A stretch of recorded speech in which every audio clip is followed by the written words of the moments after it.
So imagine a massive mountain of mulch just like disappearing in minutes, conquered by a highly efficient, swarming ant colony. That is a wild visual. Right, but that is exactly what our scouts looked like on Friday. So let's get right into today's deep dive. Welcome to Troop 685 Talk. Your weekly update for scouts and families. And happy Easter, everyone. Since today is, well, April 5th, 2026, we know you are all probably super busy celebrating today. Oh, for sure. So we are going to keep things, pretty crisp today. We certainly are. And the most immediate thing on our radar is actually tomorrow, April 6th. Yeah? That is our regular troop meeting at 7 p.m. Yeah. over at St. John Lutheran Church. But, before we even get into tomorrow's prep, we really have to send a massive thank you to the volunteers. Oh, absolutely. Because they showed up on, super short notice this past Friday to spread that mulch at the church. The troop notes specifically mentioned their quick work and great results. Were you surprised by how fast they knocked that out? Honestly, no. I mean, the ant colony metaphor you used a second ago is actually kind of the perfect way to visualize why they were so fast. Think about how ants use chemical signals to, seamlessly delegate tasks. Right. That is the exact mechanism of a well-functioning youth-led troop. Yeah. When patrol leaders know their roles and direct the flow of work, what looks like a mountain of labor to one person just gets systematically dismantled in minutes. It is a fantastic example of service in action, and that theme of youth leadership really seems to be the through line for the rest of April's calendar, doesn't it? It really does. Looking ahead to Thursday, April 9th, we have got the Armadillo chapter meeting for the Order of the Arrow. Okay, nice. And that is running concurrently with the District Roundtable. Both of those kick off at 6:30 p.m. at the Fickett Center. Right, so the roundtable equips the adult leaders, while the Order of the Arrow equips the youth. So it's all about building that leadership capacity. Exactly. Then, continuing that preparation theme right into the weekend, Saturday, April 11th brings Merit Badge University, starting at 8 a.m.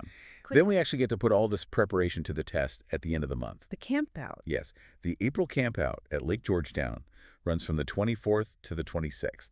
Starting Friday at 6 p.m. Yes, and base camp is at Russell Park, specifically sites 1 and 2. Now wait, I noticed the Philmont crew isn't staying at base camp. No, they are not. They are actually breaking off on Saturday to hike over to Jim Hogg Park, which is Site 78, for an overnight before returning Sunday.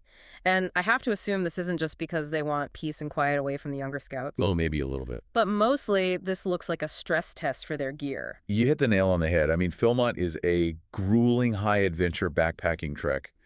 They're specifically hauling their gear to a separate site to test their pack weights. Okay. They really need to break in their boots and, practice setting up camp remotely. It's essential conditioning before they face the mountains in New Mexico. I mean, train how you hike, right? Exactly. But that preparation isn't just physical, though. The troop is also asking families to prep digitally this week. Right. They are really pushing for everyone to use the Scoutbook mobile app for tracking advancements and RSVPs. And joining the troop's Slack channel? Yes, which is how the patrols actually coordinate their menus and gear for campouts like Georgetown. I will admit my first thought was a bit of a groan. Really? Yeah, my phone storage is, crying right now.